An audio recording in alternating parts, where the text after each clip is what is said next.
Gas prices are ticking back up again.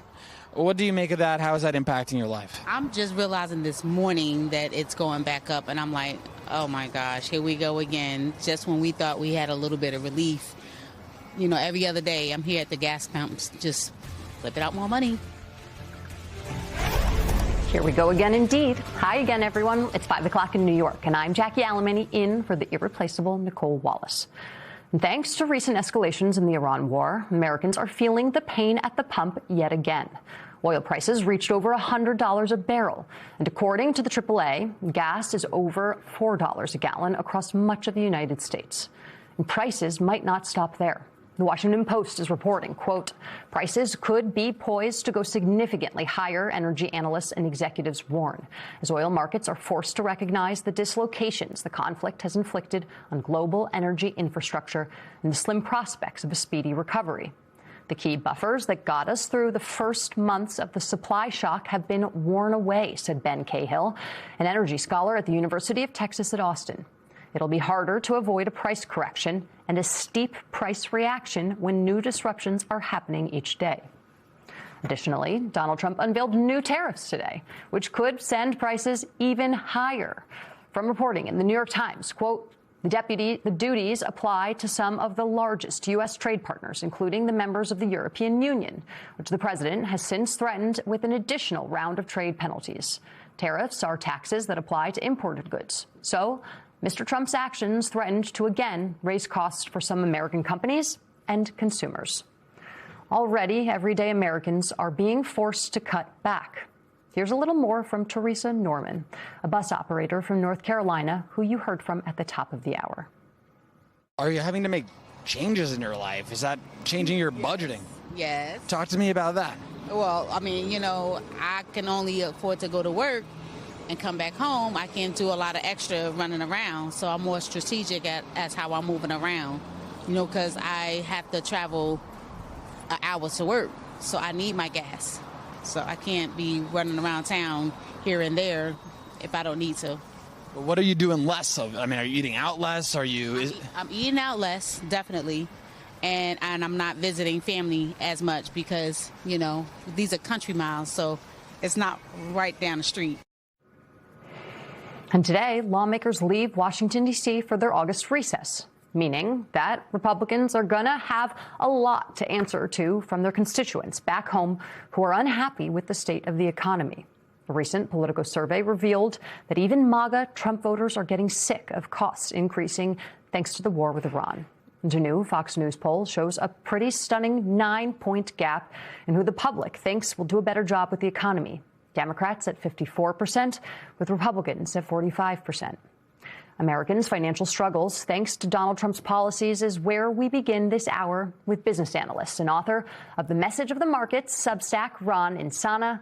Also with us, Charlie Sykes. He's the author of To the Contrary newsletter and vice president and chair of international economics for the Atlantic Council, and New York Times opinion guest essayist Josh Lipsky is here. Gentlemen, thank you for joining us to close out this whirlwind week. Ron, I've got to start with, as my friend Natasha Sarin wrote in the New York Times, a very reasonable question about why in the months leading up to the November midterms, where affordability is the top issue. I mean, how many times have we talked about this? And the administration is now implementing policies that are going to make life even more unaffordable. It's wildly inexplicable, Jackie. I mean, not just from a political perspective, but from an economic one as well. I mean, the president, and I discussed this with Stephanie Ruhle earlier this morning, has a fixation with this period in American history between 1870 and 1913, where tariffs were the principal source of revenue for the U.S. government. And he thinks somehow that was the best economic period that the U.S. enjoyed, which is factually incorrect. In addition, by imposing or reimposing tariffs, some of which have already been disallowed by the Supreme Court, he is putting back into place inflationary forces that are going to push up prices both for businesses and consumers. And that's exacerbated by the war in Iran, as you rightly point out. And it also, as we move towards the Federal Reserve's meeting next week on interest rates, puts pressure on them to either leave rates where they are, or if this were to accelerate further, raise rates down the road. So none of this is good for American consumers, especially those in middle incomes and lower incomes, where this forms a regressive tax on them. And as the guest was suggesting earlier at the top of the program, forcing them to make choices about what to do with their money. And that is a politically untenable place to be. And I do, that point that you brought up about Trump's fixation with certain periods of history and even certain grievances that he has experienced himself. There's also an anecdote from the 1980s where Trump himself was the recipient of a tariff policy from Japan that has also, people point to, been one of the reasons why this is such a sticking point for him. But Charlie, when he has expended such ideological flexibility on other issues that are central to his platform, like the war in Iran, why hasn't that translated here? Because this is a fetish for Donald Trump. Donald Trump has had a fetish for tariffs going back to the 1980s, and it is an idea that is fixed in his head.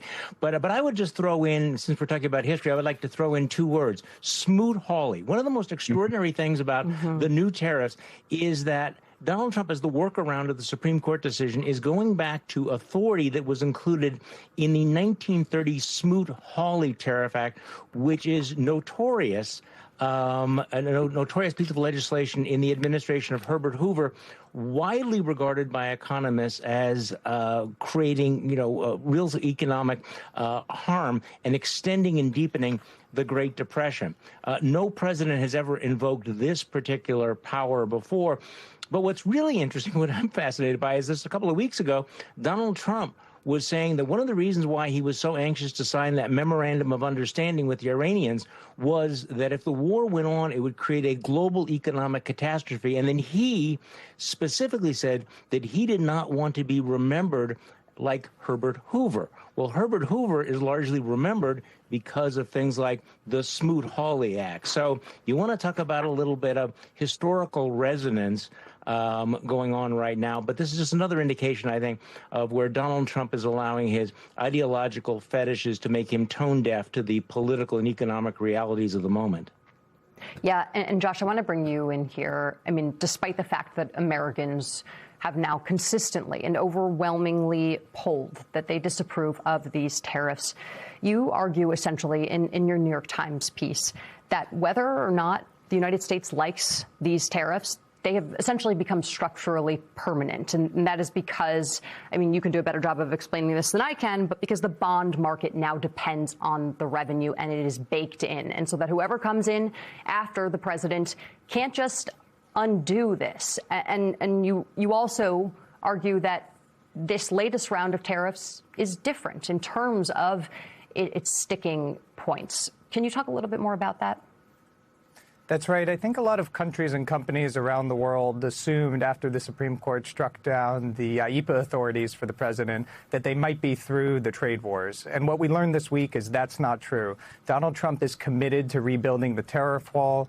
As the other guest said, he is using a variety of authorities to do it. Some of them are much more legally durable than the previous authorities. They require investigations that have been put out today, and it's not clear that the courts will overrule him on this. And even if the next president wanted to undo these tariffs, it's not going to be as easy as many people think. Remember, Joe Biden kept and even expanded all of Donald Trump's first-term tariffs. And there's a reason why Donald Trump is so committed to these tariffs. It is, of course, something he's believed in for 40-plus years, but it's also generating a lot of revenue, over $100 billion annually, and that is paying for a range of policy priorities in the administration, including the tax cuts in the One Big Beautiful Bill. The next president will have their own legislative priorities, and they will need revenue to fund it, and unwinding this will not be simple. If we step back and think about what's happening here, in the first year, Donald Trump launched a trade war. In the second year, Donald Trump launched a real war with Iran. What he's trying to do now is both at the same time, and that does have cost for the American people.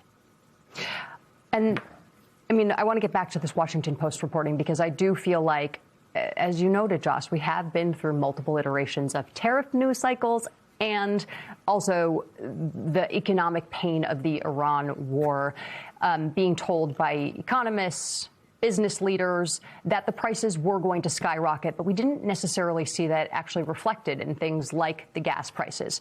But now there is a feeling that we are going to see this steep price correction. What exactly does that look like, Josh? That's right. It's certainly going to be felt at the pump, and it's going to happen faster than the first time around with Iran if this escalates and the Strait of Hormuz stays shut. And one of the reasons when it comes to trade wars that we didn't see the kind of inflation a lot of economists predicted is because a range of countries didn't retaliate. And we may see something different this time around. You've seen the response from Canada already based on the tariffs that were threatened earlier this week. And so the reason that we didn't see all the price pressures that many expected was because we didn't actually get into a global trade war. The question is, if you layer on top retaliation to Trump's tariffs with the Strait of Hormuz being closed, now we're really in uncharted territory, and it's economically dangerous territory.